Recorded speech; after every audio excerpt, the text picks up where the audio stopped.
And welcome to another Jeff Dubay Show. It is, as we like it to be, a Wild Wednesday. A Wild Wednesday coming off a loss, off a tough loss, off a heartbreaking loss in regulation, no less, at home to the Edmonton Oilers. But a Wild Wednesday for the next 3 weeks also is going to include some college hockey. Number one, because I love it, and number two, because the NCHC was kind enough to become a title sponsor of this program, or a sponsor of this program. And the Frozen Face-Off is coming to the Target Center. It's March 20th, March 21st. Fantastic event with the best league in college hockey, bar none. And hopefully this year we get the teams down here that we need down here to drive some attendance and some excitement, because my good friend Bob Motzko, who joins us right now, a number one seed last year on home ice, Bob. I don't want to throw any whammies at you. We got to get your squad down here this year. You got to get on home ice and then do your job. Yeah, that hurt last year. There's no question. You know, we won the conference championship, the regular season, but that tells you our conference, because it was not a fluke. Miami University they were a very, very good hockey team a year ago, and you're seeing it right now. They're just a couple points out of first place, yep. And we weren't able to get it done. And, you know, we had a good showing in the NCAA, but I think that you're going to see that a lot in our conference. You're going to see many road teams get through year after year because of the depth and the strength of our conference. You know, there are very few, me being a diehard college hockey fan, and I'm a big fan of the University of Minnesota, of course, a place where you were present for a national championship.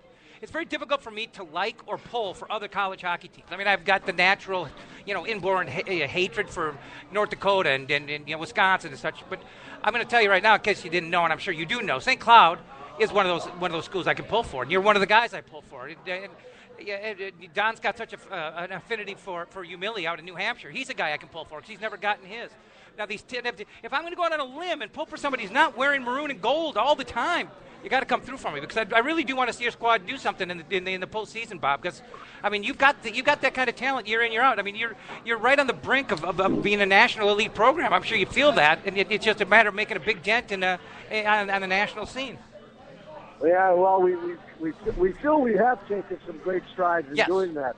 You know, making the Frozen Four 2 years ago. Last year we knocked Notre Dame off, and then we did get beat by the Gophers in the championship game. 3 of the last 5 years we've been in the region final to get to a Frozen Four. You know, we punched our ticket once, and we're getting closer. But really, the only thing left is to win the whole darn thing. Yep. And you know what? We're like a lot of programs. You've got to fight like heck just to get in the tournament. We have found a way to have success, but the one big banner that you want to hang is yet to be done. But we've got a great loyal fan base. We're in a great state. You know, look at the powers in our state right now. Duluth got to hang theirs a couple years ago. Bemidji was in a Frozen Four about 6 years ago.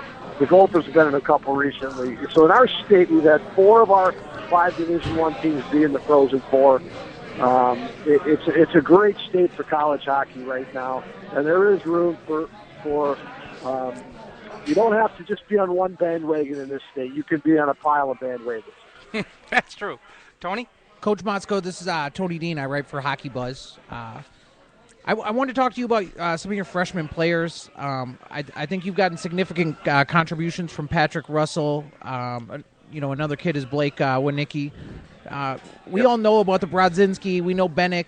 I'm a huge fan of Prochnow. Can you talk a little bit about your freshman class this year? Yeah, this was it's turning out to be a very, very solid class for us, especially the second half of the year. Like you just mentioned, 2 of them. Blake Winicki out of Lakeville got a big game-time goal last week when we beat Omaha in the Friday game with 3 minutes to go. And he's playing on a line with Brodzinski right now. Big, strong kid. He had 25-plus goals last year for the Waterloo Blackhawks. He was a very, very solid scorer at Lakeville. And he's a prototypical power forward, professional power forward with plus skills offensively. And I think he's just scratching the surface now for what he's going to be able to do at our level, and we're excited about that because he's going to take it to bigger heights as he gets more experience. Patrick Russell, kid out of Denmark, also played for the Waterloo Blackhawks. He's in the top 10 in scoring in conference play just as a freshman. Another kid, he's a 6'1", 205 pounds. You know, we've got some size there with these 2 guys. Both have offensive instincts. and most important, they're really gaining confidence right now, and they're showing up on the score sheet most weekends for us right now, and it was something that we lacked the first half. We're starting to find our way, and these freshmen are two guys that are helping that happen.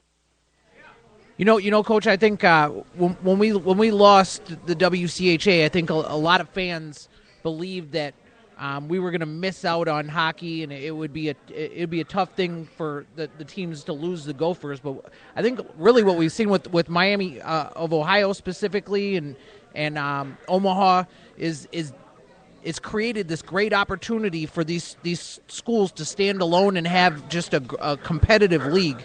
I follow a lot of the Wild prospects, and Louis Belpedio is a freshman at Miami, and I've caught some St. Cloud State games playing Miami, and I've had a chance to really dig in. What's your take on the division right now?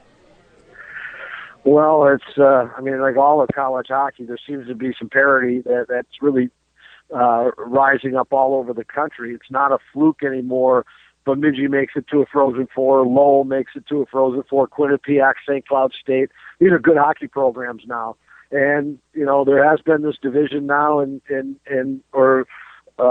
addition of the Big Ten adding hockey, and then the WCHA reforming itself, our league, the National Collegiate Hockey Conference. These are, in our conference, just to speak about it, how important is hockey to these schools? And it's one of the number one sports. It's a flagship program for many of the schools in our conference, if not all of them. And it's evident too this year of how high our ranking is as a league with the number of teams we've had in the top 10 in the top of the pairwise. And great attendance in our buildings, great cities that we travel to.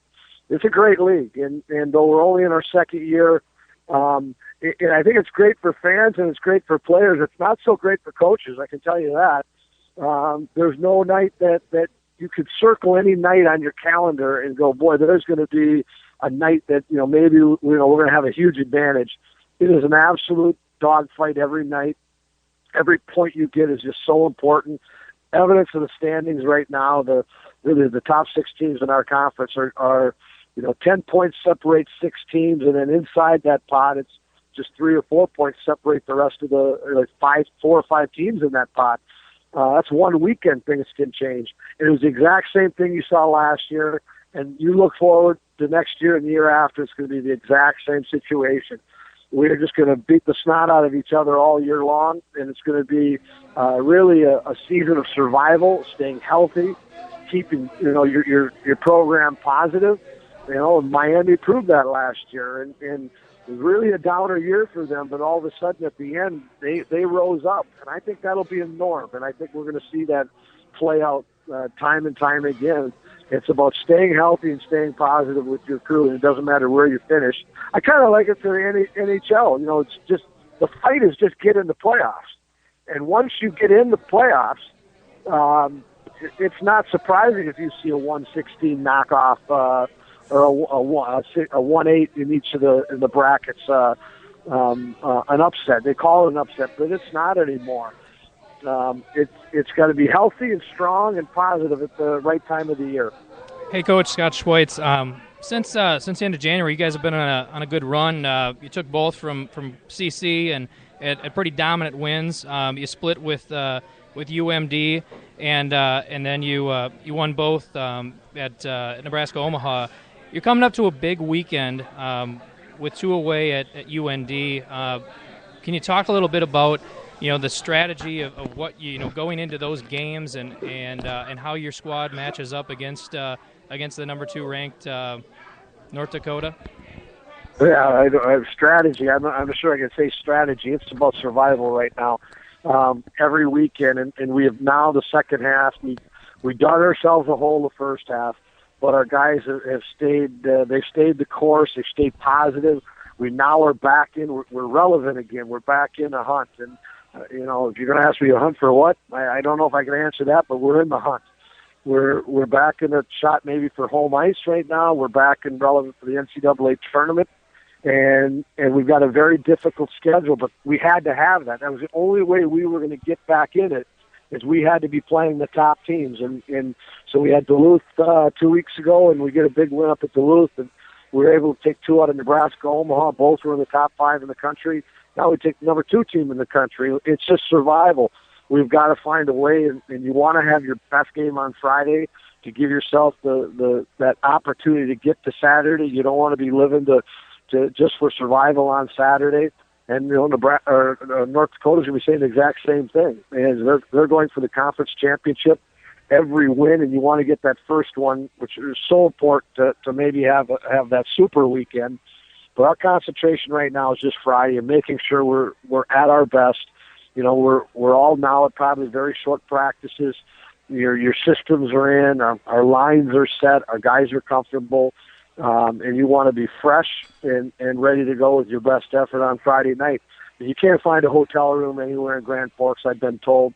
Both games will be sold out, and it sets up for just a terrific weekend of college hockey because you got 2 programs that have really been battling the last few years at a pretty high level, and I just think it sets up for, I want our guys to enjoy that, be ready for it, and just get after it on Friday night. Yeah, and in closing here with Bob Motzko, head coach, St. Cloud State University Husky Hockey, this is where I'm really jealous of what you guys still have. These big weekend series, where a town shuts down, and it's just all about the 2 games and the rivalry and the electricity in the building. We don't have that here anymore. We get it a little bit with Wisconsin. It's not there with Michigan. It might build with Michigan over time. But my question, in closing, it's great to have a league that battle tests you. It's great to have a league that gets you prepared for the playoffs. But sometimes it seemed to me WCHA teams came out a little tired at the end. And it's not because of the games themselves, but the emotion. I mean, when every series is a get up, go series, I mean, at the end of the series, what are you going to get up and go for? What do you got left? And last year, Minnesota could kind of emotionally cruise through the season because they didn't have those ratcheted up electric weekends. And I'm not sure which way is the better path or which is more preferable. Well, I prefer the weekends with a lot of excitement, and that's college athletics. There is pageantry to college athletics. In hockey, does and did, and we are losing it. You're right on, Jeff. That we're weekend warrior league. Hockey is still, even at the national level, it's a regional sport.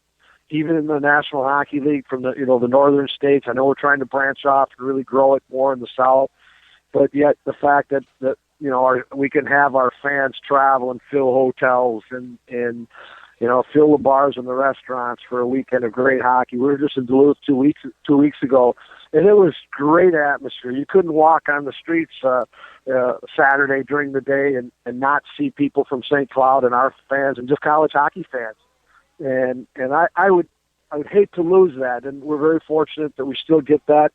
We are still playing Minnesota the last few years here, and I hope that can continue. We still had a series with Bemidji. We've got Mankato coming back on our schedule next year. And I think there's a sexiness to that in college sports that you have to have. And, maybe the TV's going to steal that all away one day, but it would be unfortunate for, especially the state we live in, to lose that. Hey, Bob, thanks a lot for your time. Really appreciate it. I know you're on a little bit of a recruiting trip now. I'm not going to ask you to give any secrets, no names, no violations here, but I know you're going down to watch some section playoffs. It's just a great time of the year in this state right now for hockey. Everybody's doing that. There's no question. Great time of year. Thanks, Bob. Have a good luck, and get down to the Target Center this year. We want to see you there, all right? We're going to make every effort. All right, Bob. You got it. We'll talk to you later. That is Bob Motzko. He's the head hockey coach at St. Cloud State University. NCHC Frozen Faceoff. Coming to the Target Center March 20th, 21st. For tickets, you can call 888-9-AXS-TIX. AXS tickets. 1-888-9-AXS-TIX. Or just go to TargetCenter.com. Target Center box office. Easiest way to handle it. Ticket packages for the whole thing start at $60 if you want to see all 4 games. But you can now, as of February 23rd, a couple days ago, or yesterday, or whatever the hell it was, 2 days ago, you could buy a single game. So you could pick out whatever game, whatever session you would like. Big Fan Fest will be going on, too, right there on First Ave, and we'll be doing a show from the Fan Fest as well, I believe, from Kieran's. But this is a Wild Wednesday. Tony Dean, Scott Schweitz, Jason McGovern, all in attendance. Talk a little, Minnesota Wild. I got the hiccups. I'm drinking Diet Coke out of a pitcher. That's what an animal I am. I mean, I can't drink enough Diet Coke during the show. It's unbelievable. But tough. Let's start it off right away, guys. I mean, I'm disappointed. I mean, that you don't get a single point at home against the Western's worst team, the Western Conference's worst team. But I can't be angry. I mean, I didn't see anything wrong in how they played last night. A little slow to go at the beginning because it was a little bit of a trap game, and they didn't come out breathing fire. But they picked it up, and they played well enough to win. To me, that still was a winning effort last night. And I'm not a moral victory guy, but I know hockey is hockey. You're going to lose games like that.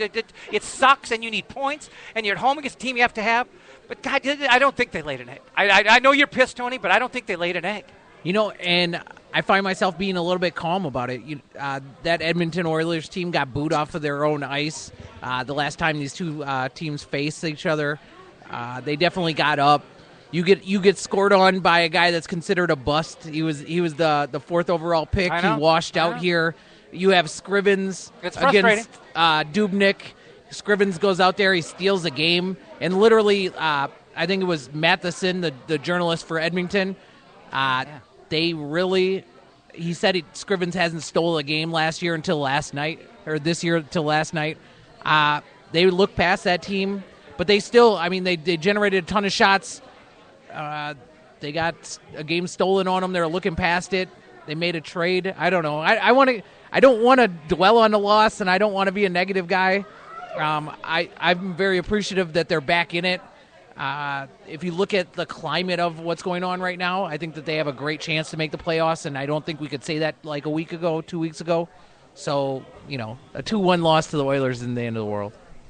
I guess my take on it is the fact if they would have started the game better, yes, it would have been a different outcome. So while we did put a lot of shots on it, while watching the game, there was a point where halfway through the first period, we had like 2 shots on goal.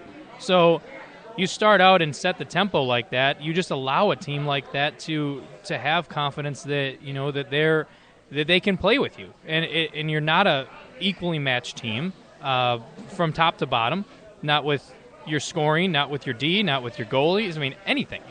The Wild should have dominated them just like the game 2 days prior, but because you come out a little soft and you come out a little timid, and you're not putting the shots on the goalie, you're not getting him rattled right away, allowing him to settle in. That's what gives them the ability to get that goal, and then throughout the first period, having that momentum and confidence to, even when we knotted up with that with the goal from Vanek, 30 seconds later they get another one from Pouliot. So on a turnover, so it basically, they were in it. And it was because we allowed them to be in it is what the result is. And then the game tightened up. They played I wouldn't say a trap game in the second part, but Scrivens made some saves. It wasn't for lack of shots on goal. It was basically for lack of first period effort is why we lost that game. All right, we're just getting started. It's Wild Wednesday, the Jeff Dubay Show. We are live, by the way. I have not mentioned this. We are at Bennett's Chop and Rail House. I tell you what, any place that calls themselves a chop house or has chop in their name, I'm all about it. I'm a diehard carnivore. Don't get me, I had a salad. I mixed in a salad. You saw me mix in a salad, McGovern, and it was damn good, the chopped salad. But sirloin, au gratin potatoes. This place is fantastic. It's an old school St. Paul steakhouse. That's what it is. Chop House Steakhouse. It's fantastic. You used to work here. You hit all the epic things. The chopped salad is awesome. The au gratin potatoes, unbelievable, that come in the little boat, yes, is the best. And it's called a ramekin, you classless goon. And you hit the do you know what a shrimp fork is? Isn't a ramekin round? It was round. Dude, it was round. It was round? Oh, yeah. my God. It used to come in like a little bit of an oblong boat. Oh, well, they've changed their style. So anyways, and then the steak is like their signature, like baseball style, sirloin. Yeah.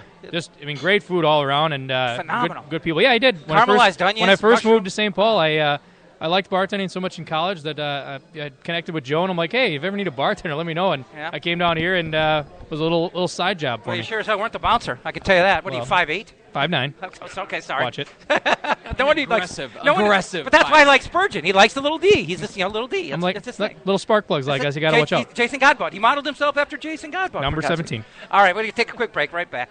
Hi, I'm Terry Daniel, and I've been a voice actor in Minneapolis for over 2 decades now. How often are you getting compliments on your voice? Now is the time to do something about it. If you're interested in getting into voiceovers, please contact me via my website at universalvoicetalent.com. I do want to do due diligence to the NCHC Frozen Face-Off, not just because they are a client of ours, but it is a fantastic event. And it is going to be at the Target Center. It's March 20th to 21st, and they've got some fantastic deals right now. Full session ticket packages for all 4 games start as low as $60, and they will have single game tickets going on sale February 23rd. You can call 1-888-9-AXSTIX, AXSTIX, or go to TargetCenter.com. Go to the Target Center box office. It's going to be a great event. They've also got this fan fest going on. They're going to have live bands. They're going to shut down part of First Ave there and have bands on the street. We're going to be podcasting live as part of the event. And if you are coming from out of town, which, obviously, the University of Minnesota is no longer in it, so most of the fans who come here are going to be traveling, whether it's from Grand Forks, St. Cloud, Duluth, Miami, of Ohio, Denver University, whatever, you're going to want a hotel room. And obviously, there's a wealth of hotel rooms in downtown Minneapolis. As great as a venue as the X was for these events, downtown Minneapolis has got so much more going on, so many more hotel rooms. And if you go to my Twitter account or my Facebook account, you will find a post or a tweet that shows the NCHC Frozen Face-Off coming March 20th, 21st, and where you can go to book discounted hotel rooms, because the NCHC got together with the Chamber of Commerce and the hotels and put together some packages where folks can get a break on hotel rooms. Just tell them you're coming for the NCHC Frozen Face-Off. But you'll see the link on my Twitter account and my Facebook account. Just click on it, and they'll lead you right to discounted hotels, which should be a fantastic, fantastic event. Hi, everybody. This is Alyssa. And this is Liz. And we're with the Focus Radio, where our focus is to bring you resources to grow your business and double your income. Join us on Mondays from 3 to 4 p.m. Central Time. TheFocusRadio.com. Folks who've listened to the show, they know that I lived in the Uptown area here, right down Pleasant Avenue, as a matter of fact, and on the corner of Pleasant Lake is where Uptown Pawn is. And I have been here numerous times, had numerous business dealings with them. It's just a nice place with good, honest people. Bob Jacobson, the owner, you run the place. You've always been good to me. Thanks, Jeff. We try. That's part of our business. We're here to help people, and so everybody walks in the door. We hope we can help. Well, what I've always appreciated is when people are nice to people who are the low man on the totem pole. Like when I was a bat boy, I liked the star guys who were nice to the bat boy. Right. And I mean, I came in here and you guys didn't know who I was. You didn't know I had a radio show, and you treated me great. I mean, just a guy off the street. Listen, that's the idea with I think a smaller family type business. Somebody walks in the door, we don't want to let them see everybody gets treated the same way, and we hope that's the case. And we don't want to see them leave without. We try our very best. It's really easy. It's easy. It's low pressure. Good, honest people. Right on the corner of Lake Street and Pleasant Avenue. You guys got to check out Uptown Pawn.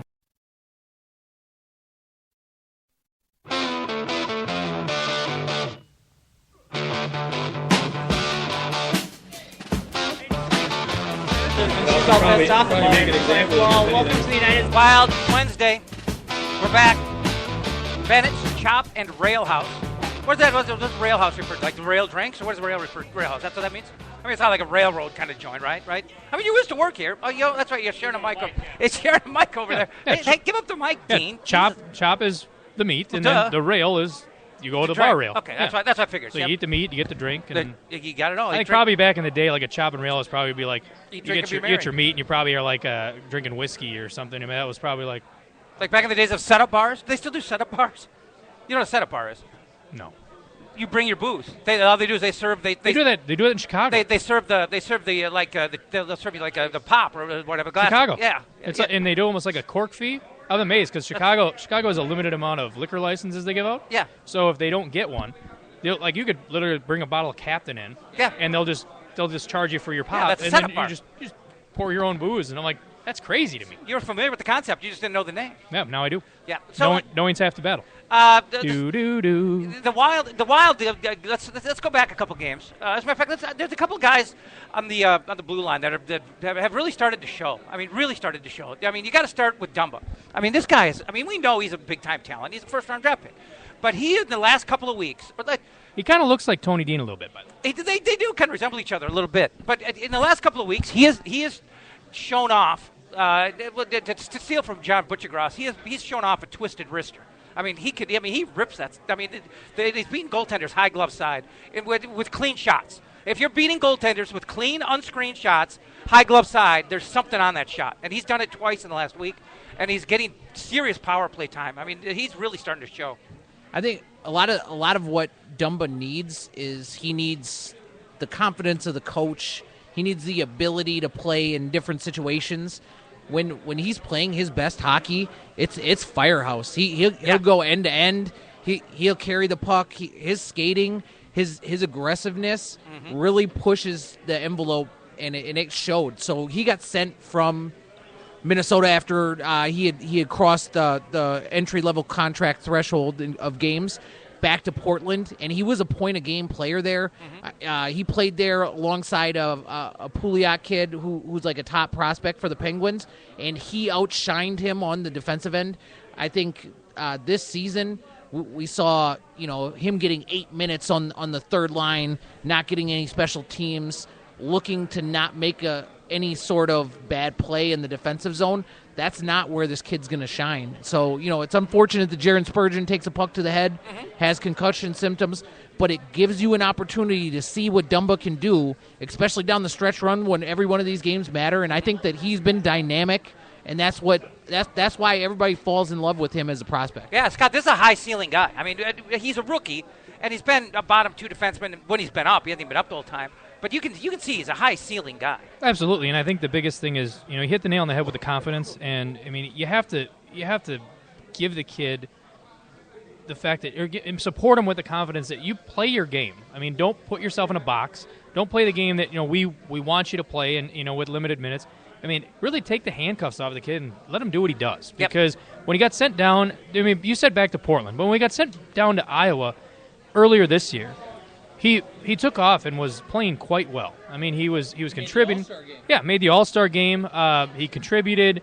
He was I think he was almost like a point-a-game guy down there. I mean, on average, with his assists and his goals, and he does have that ability to kind of spring into the play like a Spurgeon kind of does. Has a similar, I would say, I like Spurgeon's wrister.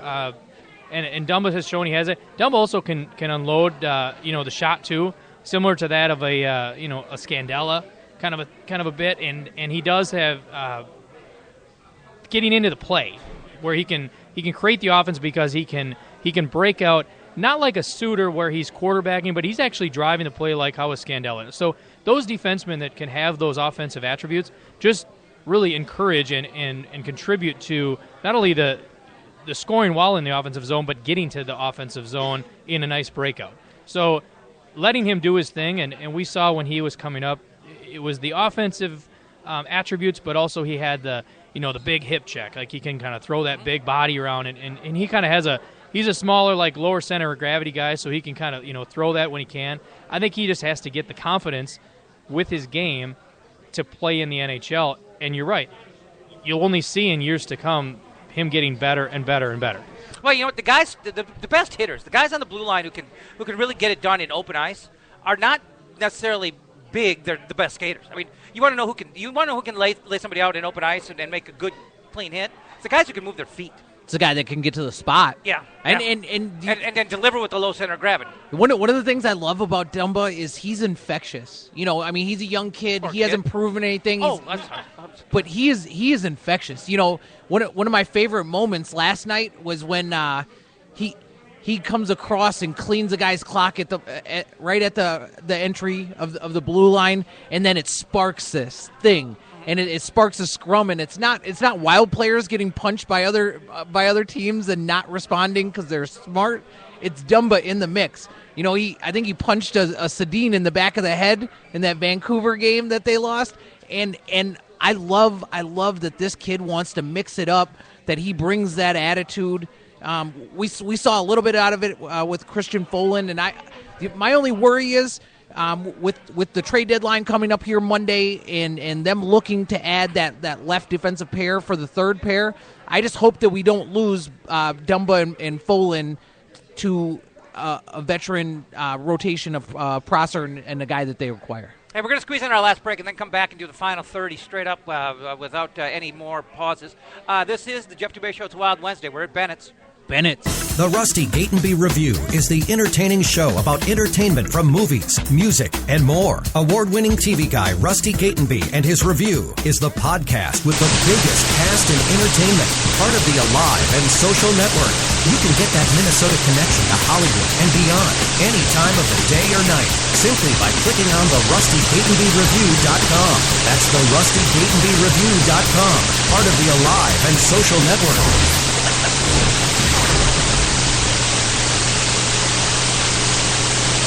Okay, last year, 2013, I lived just down the road, Pleasant Avenue, just a few blocks here from Uptown Pond, which is right on the corner of Lake and Pleasant.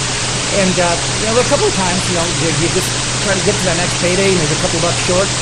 If you've got some items, jewelry, diamonds, electronics, I mean, you come down here and they give you a clear price for it, and then you come back a week later, 2 weeks later, whatever, you get it back at a real reasonable price. We're very competitive on different ends, different outfits, computers, electronics, TVs, jewelry. We buy, we give loans, and we also have on dining jewelry too, but we also try to spread it for the best we can. We're specialists in that area also, so it's an all-round sort of Well, it's a great place. It's a nice, clean place with honest people, and I tell you what, it's got a real family feel to it. As a matter of fact, it's tied into Strauss family, and I go way back with the late, great Jerry. So, I mean, these are people I know and people I trust. You can find them on Twitter, too, by the way. They're at Uptown Pond, and also on Facebook, Uptown Pond, and UptownPond.net.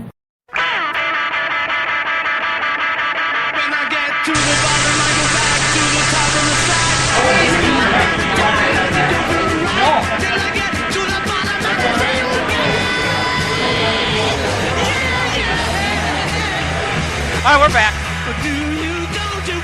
Of course I want you to love Paul McCartney. Of course I do. We are live. We're at Bennett's Chop and Rail House. We're right on West 7th. Well, maybe a half mile east of 35E. Very easy to get to. Just absolutely killing the house chop with house chop salad with the sirloin tonight. Those au gratin potatoes. Just absolutely fantastic. Joe Bennett, the owner, asked me if I wanted steak sauce. I said, no, thank you. Good steak, you don't need it. I mean, it was that good. All right, back to the topic at hand. I said there's some defensemen stepping up and playing well. I mean, we could sit here and talk about Suter and Brodin all day long, and Spurgeon when he's in there. But Dumba's play has definitely picked up. And I got to tell you what, the Dallas game. Did you have to look? Did you have to do a double take on the Folene assist? I mean, it's like, Jesus, who just made that play? I mean, he gets the puck at the left point, little dangle, takes it deep, and then he zips a backhanded pass across the crease to Parisi backdoor layup. Did you hear Parisi's comments after the game? No, but did you double take? Did you look at Parisi was like, that was sick. He's like I had no idea he was going to be able to feed me that. It was unbelievable. On almost like a blind backhand. Yeah, and it was. It's the same thing. We just talked about it with Dumba. Same thing if you can give players like Folin the confidence to be able to play their game. Mm-hmm. I mean, we saw last year, and we had kind of the hype that he was this great college player that had such a kind of a coming of age, of the things he went through to go through. Yep. How he got dismissed from Bemidji and he had to kind of sign on with the juniors and make his way back. Mm-hmm. That it's a lot of character building when he goes through that kind of stuff that really will pay dividends when you go into your career. So, in order to have that continue, to give kids like that the confidence that play their game, just like a Dumba. I mean, if they're put in a box and they're scared to be able to play their game, it's just not gonna benefit anybody. Yeah. So let them kind of not release, but let them go do your thing, and and then empower them to give them minutes, and then maybe you can get a little more balanced 6D across the board, and you're not gonna hear people bitch about Suter playing 30-32. Yeah, and Tony, this guy was an undrafted free agent, and I love it when teams, I don't want to say sniff these guys out because they are on the radar. I mean, NHL teams are not ignorant. But when you go out and you find a kid in college who's playing at a high level and he's been undrafted, I mean, when that guy's season ends, there's going to be assistant GMs knocking at the door with contract in hand. I mean, a few years ago, you knew that was going to happen with Nate Schmidt, and the Capitals were all over it. Now there's a downside. It doesn't always work out. Justin Schultz lit it up at Wisconsin. I mean, is the elite college defenseman.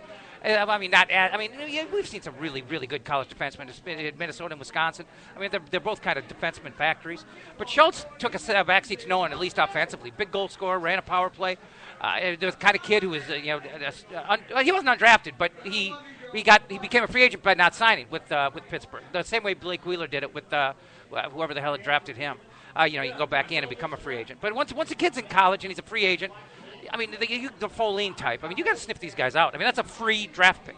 The interesting thing about Folene is that the year before, teams were sniffing around him, and he was a guy that maybe people didn't know about.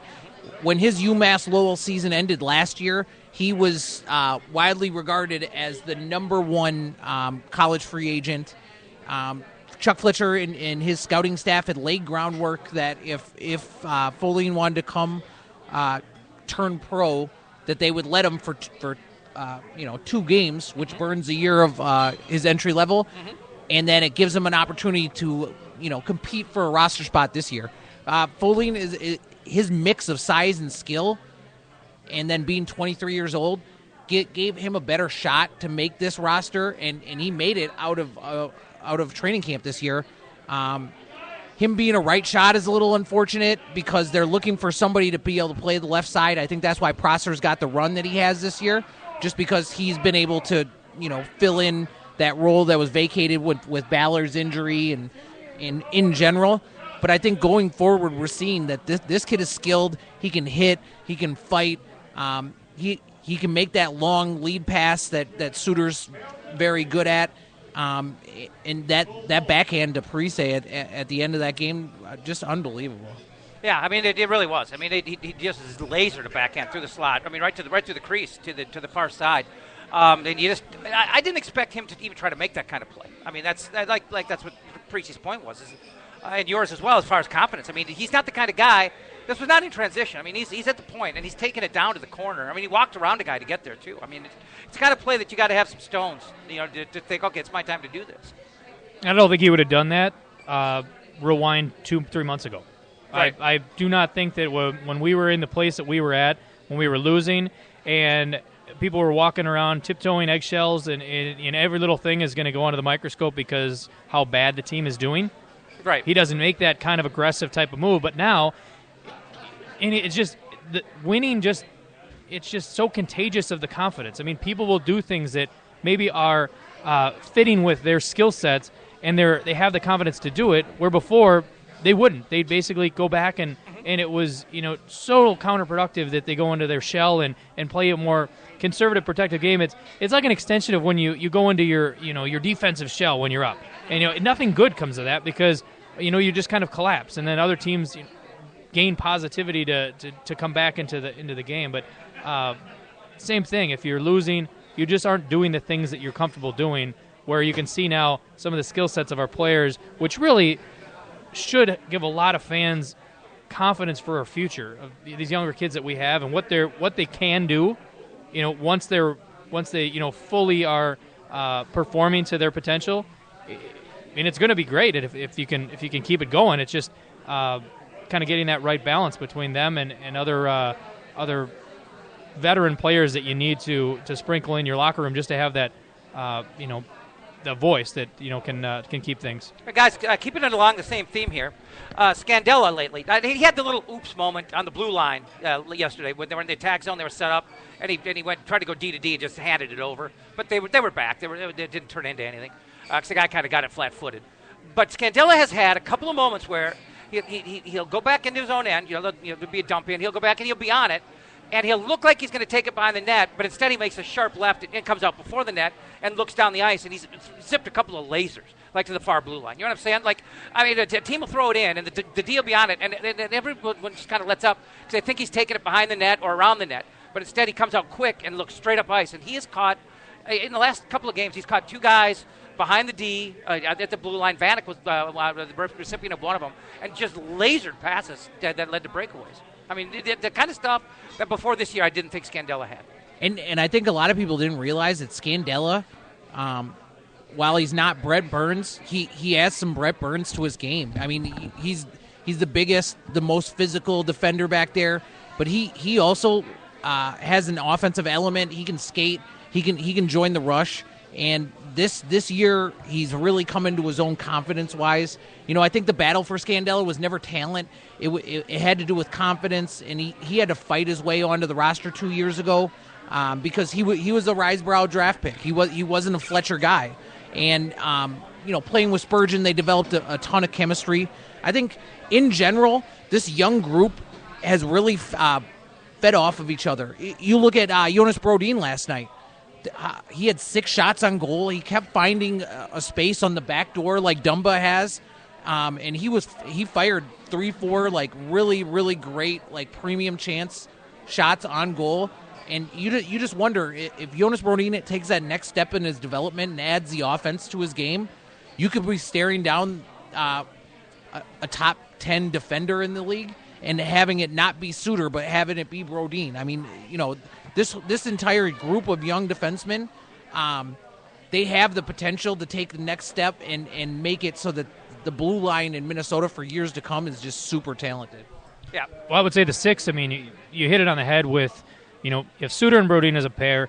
You have Scandella and Spurgeon, who they the Wild had a little feel-good video about the two of them kind of going through similar paths. They were in the minors. They kind of like had to take their licks. They were up at the big club, then back down, and really kind of gelled together in the minors. And now that is obviously then, shown up in the NHL with them playing together. They know each other's style. They talk all the time on the ice. They're friends off the ice. So just have that good chemistry. And now you have a couple other guys that we just talked about in depth. With Folin and with Dumba that could be that extra pair. Now, you run those 6 pair, and if you can run them fairly equally, you're going to have a dynamic defensive core that could rival anybody in the league if they're playing to their potential. And that's not to mention that we still have a couple of years away. We got the Olsen kid that that has some attributes that I think are going to be positive, but you don't have to rush him because you have 6 guys that are good guys, and then maybe you have to hold on to somebody for depth, but. You don't need to worry about too much of those guys if they play the way they should. Hey, getting off D now for a minute, changing the subject a little bit, quick lane change. Week after week, it seems like I have to take time to almost issue an official apology to Jordan Schrader. I mean, the kid's a player right now. I mean, he's got wheels. He's your Prosser, or he's your Brodziak for me. Yeah, seriously.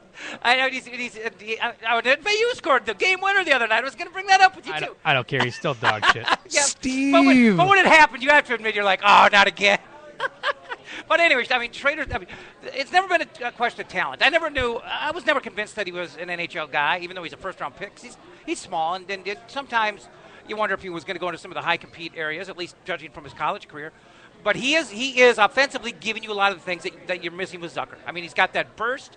He's very offensive-minded. He is somebody who goes. He's been going to the net. I mean, he's been going to the net pretty recklessly, to be honest with you, for a guy his size. And he's been productive. And he's been a hell of an addition. It makes you wonder, where's he been for the last 3 years? He's a first-round pick. I mean, I know he's been hurt off and on with Vancouver. But you'd think somebody who's got the kind of skill that you're seeing from him right now could have made some kind of impact and stuck at least a little while. Well, I think he's doing exactly what you should do if you get signed by the hometown team and you're looking to revitalize your career and you're looking to boost your stock. If you get an opportunity like Zucker breaking a collarbone, you better come in here. You better kill yourself. You better do everything that people said that you couldn't do, and that's what he's done. I mean, to the point that I think Fletcher at the trade deadline considers him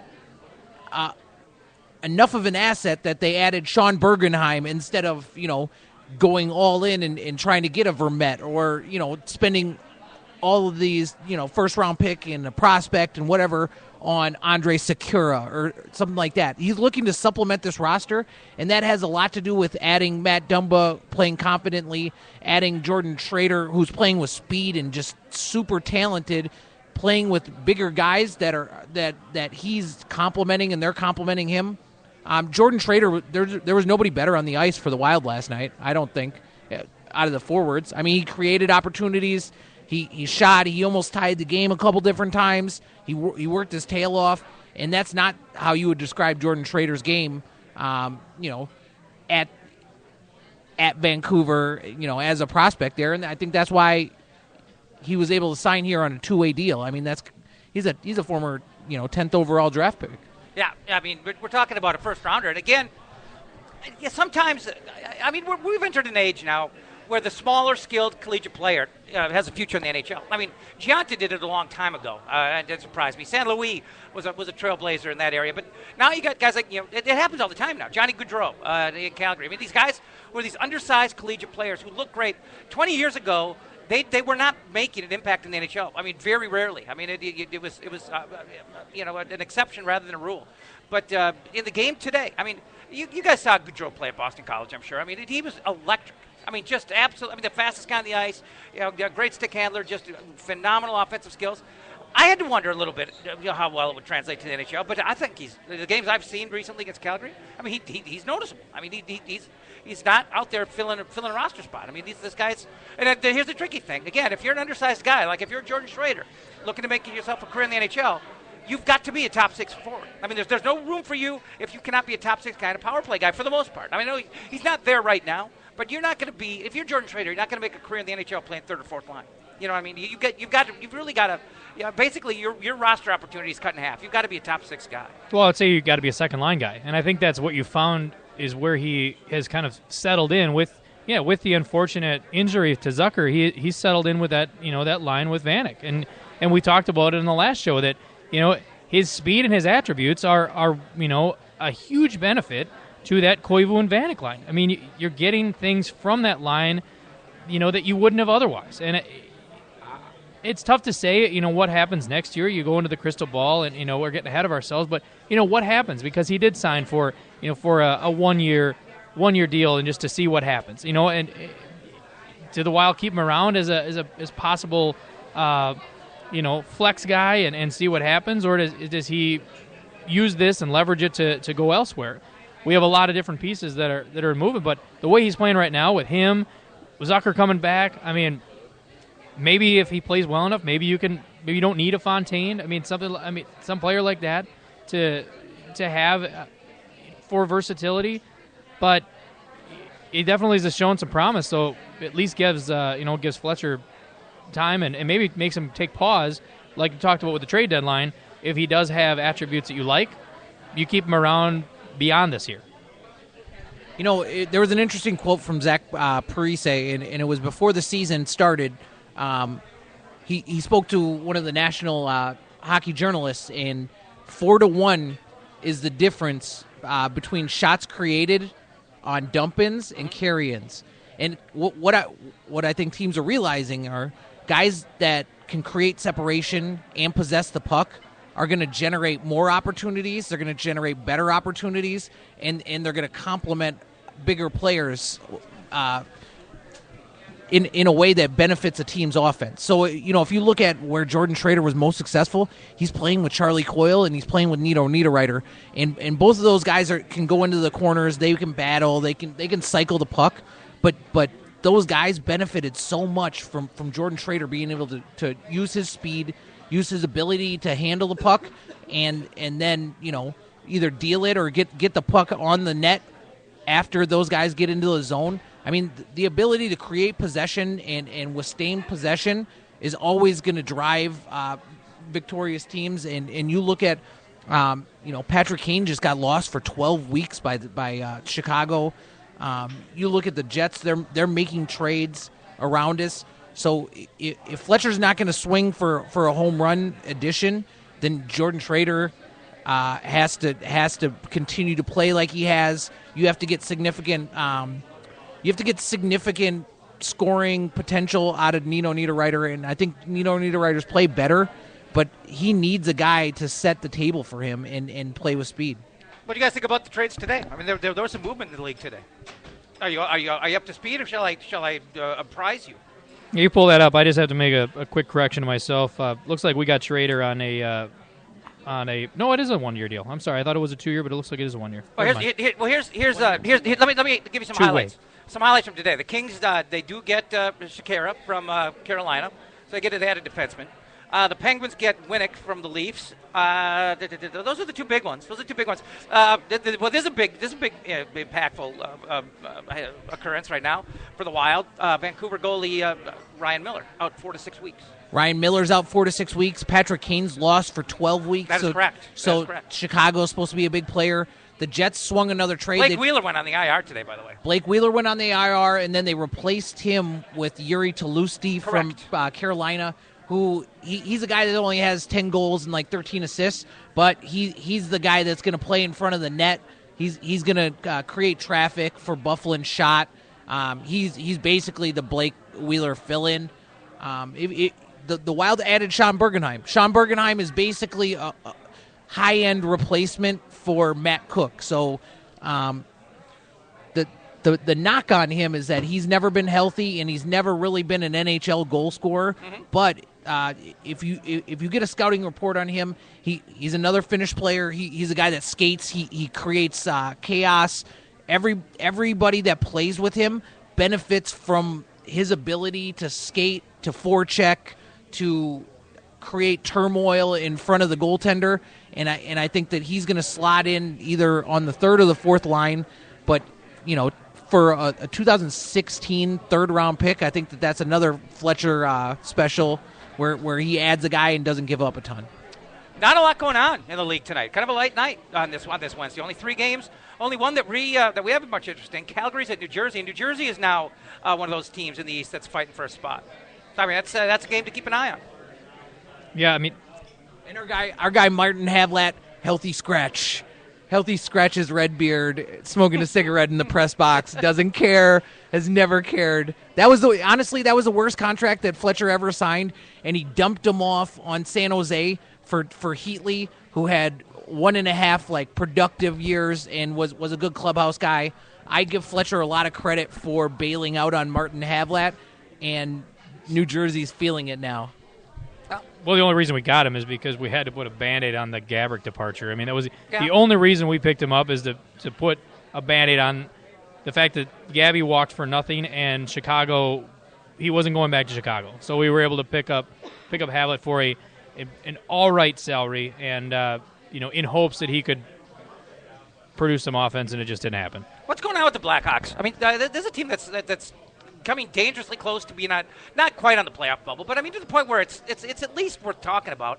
And with Kane out for 12 weeks, I'm not saying that the wheels are going to fall off, but I mean it's they're not looking like a championship team right now. Yeah, but if you watch anything on ESPN or anything else that talks about hockey, I mean Chicago's getting all of the press about who are they going to add, who basically is going to fill in. I mean they're going to be buyers. I don't think they have a ton of money to spend, so they're going to have to work some sort of deal to probably move some players around, but that is a significant loss considering he is the NHL point leader. So, that's a big hole to fill, especially with, not just the point production, but what he does with his skills and his puck handling and playmaking, and he's a shootout difference maker. Yeah, I mean, so all of that contributing together, and who knows. I brought up the whole thing about Dubnyk, infusing the confidence in the squad. What if the opposite happens when you lose somebody like Patrick Kane? Yeah, I mean, you lose Patrick Kane, and you all of a sudden start to slide a little bit. Does it trickle down effect to the entire squad, and all of a sudden they go on a nosedive? I don't know. Yeah, I mean, when things are negative to begin with, and then a key guy goes down, I mean that's hurt on top of hurt. That sometimes is a recipe where we see a little unraveling, but. I mean, the big toe, the Sergeant Hulk of that squad is without a doubt Jonathan Toews, and I think he's considered one of the elite captains in the league for obvious reasons. I think he's a key guy in holding it together. I think they'll survive it. They have some young kids there. They have the Tara Vining kid. They have the Brandon Saad kid. They have Ryan Hartman. So it's not that they don't have young kids and resources at their disposal, but losing a world class guy like Patrick Kane. I mean, and you lose them long term. You lose them for 12 weeks. That changes the dynamics of your season. Yep. The other thing, the St. Louis Blues are kind of stumbling and bumbling a little bit, and they always tend to classic Blues. Yeah, classic Blues. Yeah. They when it comes time for the playoffs, they tend to they tend to fall apart a little bit at the seams, and it seems like Nashville's running away with the division. The Jets are trying to load for bear because they know that they have a good chance of sneaking up in the standings. And I think a lot of Wild fans were thinking, what if they continue this run and we can sneak in there ahead of Chicago, because Chicago looks like they're catchable. Yeah. I doubt you get them, but I mean they're not out of reach. They got 8 points on us. The Jets got 4 points on us. We got 2 games in hand on Winnipeg. We got 1 game in hand on the Blackhawks. But ultimately, I mean, the Blues. It's a continuing story and theme with the Blues and the San Jose Sharks. Yeah. I mean, they play well, and then for some reason they just. I mean, we have our tank in like the December, January. Like they have their tank at like the most inopportune time possible, and it's toward the end of the season. And I don't know what it is, but it always seems to happen to those teams. Hey, did you guys, speaking of the Sharks, catch any of the Stadium Series game over the weekend? I did not. I'm just bored. I'm bored with outdoor hockey. It doesn't do for me what it does for the average hockey fan, I guess. I've always thought it's gimmicky.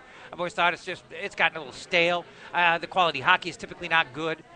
But they had 70,000 people there, so it's obviously not stale. It's stale with me, but not with the public. It's certainly 70,000 in wine country, Santa Clara. It's certainly an event, but close to wine country. I mean, it goes. We were talking to Bob Motzko from St. Cloud State, and he said hockey's a regional. It's a regional phenomenon, and I think that the West Coast hockey proves that they're able to generate attention. They're able to sustain that. That is a great reason that they realign the divisions, because it doesn't make sense for the Wild to travel out there. They're never going to have a rivalry out there. I mean, I hate the Canucks, but just being honest about it, the West Coast needs to sustain itself. Maybe it never catches up to the original 6 or the East Coast. Right. But 70,000 people for an outdoor hockey game in California. I mean, that's amazing. Yeah, it really is. I was surprised to see that number. You got to think that how much of that is just the corporate stuff. Not corporate stuff, but just the fact that you can say, "Oh, I was there. I went to the state." Like, I don't give 2 shits about hockey, but I went to the Stadium Series because it was the Stadium Series, so I can talk about it. So I can tell my buddies I went to the Stadium Series. Isn't that cool? Do you go to any other games? No. Do you know any players? No. But I went to the Stadium Series. I'll tell you this: if they have the Stadium Series in Fort Myers Beach, I'm going, because we live in the just a barren wasteland during the winter, and I love it here, and I'm a hockey guy. But if they ever have a Stadium Series in Florida, I'm going just to say that I could be in Florida and watch hockey outside. Like with your shorts on and your T-shirt, and you're watching some puck. I mean, I'm going to be honest. Next year, they showed when they had the Stadium Series and what it was here, and a year from now, we will have the Stadium Series in Minnesota, and it's -10 or something with wind chill, and I'm it's going to be cool, but it's really going to be cool because I'm going to probably freeze my ass off. Yeah, I mean, it is statistically the coldest 2-week stretch of the year. That late January to early February, and that's where these games always land. 100%. I'm going. I'll do whatever it takes to make it to TCF next year, to be outside. But I'm not a Gopher football guy, so I've never been to TCF, right. And this will be my first trip, and I should have went for the Gopher hockey game, because the Gopher women's and men's team, I watched it and it looked like just a blast, and TCF is reaping the benefits of having the Vikings build a new stadium, and deservedly so. I think that outdoor hockey there in the Wild it's going to be amazing next year. All right, guys, closing thoughts here. At Nashville, at Colorado, home for Ottawa, then out east, at Washington, at Carolina. What do you see in the next 7, 8, 9 days for the squad? It's a big week. I mean, they're all big weeks now. Well, I had a buddy that was at the game last night, and he was texting me after and kind of on a little rampage, and I'm like, you know what? Yeah, it's not the best thing, but I'll tell you what, if it's going to be an eye-opening game, I would rather have it before we go into this next stretch of 4. Mm-hmm. Because at least you're going to get a little eye-opening before you have to be on the road 3 or 4. Add a Nashville, which that doesn't have a lot of implications with your standings because they're so far ahead, but obviously you'd like to get those points. But then you have a Colorado. You have an Ottawa who's towards the bottom end. I mean, those are the games that you're going to need to at least steal points from or get 2 points from. So to at least have a little slap in the face of a game you should have won, I'd rather have that to maybe re-equip us for the next stretch. This team digs out of that hole like they did. I'm okay. I'm never going to be okay with the letdown against the worst team in the Western Conference, but I can glaze over it in my mind because I counted them out and I own my stuff. Anything I write on Hockey Buzz, the Wild Hockey Buzz community, if it turns out not to be true, like there's no chance for him not to get fired, and then he doesn't get fired 2 years in a row, then I have to give it to Mike Yo. And I think that fans, they go into panic mode because they're thinking what could be or what if. This team is going really, really well right now, and Scriven stole a game from us. If they come out and they have the same effort in these next couple games, not only will they justify Fletcher buying at the trade deadline, but they're going to have a good chance to compete with any of these teams that they're going to face off with in the first round of the playoffs, and they're going to make the playoffs, which is pretty remarkable given how terrible December was and how deep in the hole they were. All right, just a couple things before we go here. Again, thanks to Bennett's Chop and Rail House. It's our first week here. Get down here next Wednesday. We'll be back next Wednesday. I will let you know the time via social media. We kind of moved the time of the show around to make sure Scott and Tony both have the best chance of being able to be here. So it's always kind of in flux, but we will fill you in and let you know on social media. Bennett's Chop and Rail House on West 7th. Fantastic place. I just had a fantastic dinner. Sirloin, chopped salad, gratin potatoes, just absolutely fantastic. Just a cool little, old school St. Paul place, the kind of place. And a hockey family. This is a hockey family. Joe Bennett is one of the greatest supporters of hockey at every level, and I was so excited because I'm a St. Paul guy, and St. Paul, this is a sneaky place. Not a lot of people know. It's like a best kept secret. And if you come down to Bennett's, there's always hockey on a TV at every level here, and they have shuttles to the games. I mean, this is a place that supports hockey at every level. And a diehard Minnesota Duluth fan. Got the Staylock jersey autographed behind the bar. He's a big Bulldog fan. And I told him, we're not going to hold that against him. We're going to look past his allegiance to UMD and just appreciate the fact that he loves college hockey and he's got a great place. Well, I was going to say, too, I was up with a couple buddies years ago, and we're sitting at the bar having some drinks, and I look over to my right, and there's a group of people, and one guy stands up. I'm like, wait a minute, it's Brett Hull. Brett Hull is sitting right in the area we're in right now with his family, and I kind of said something to Joe, so I wasn't that guy. I'm like, hey, is that Brett Hull? He's like, yeah, don't make an ass of yourself. I'm like, all right, sounds good, man. So, it's just, Joe's kind of connected in the hockey community, and it's a great spot. Especially the Bulldog community, which, of course, Brett Hull is a member of. And this place has hosted the Bulldogs for numerous team functions, team dinners, when they're in town for tournaments, games, whatever, whether they're just playing the Gulfs or they're at the NCAA tournament. I guess this place was kind of party central when the Dogs won it a couple years ago. So just a cool place, fun place, and good college hockey folk who appreciate the game and love the game. So stop by. We'll be here next Wednesday again. Also, I want to mention to the folks the NCHC Frozen Face-Off, which hopefully Duluth will be a part of. Hopefully St. Cloud will be a part of it. Bob Motzko joined the show earlier. He's down here in the city. He's doing a little scouting at the high school tournament, at the high school playoffs. And just to make it as easy as possible for you folks, 888-9-AXS-TIX.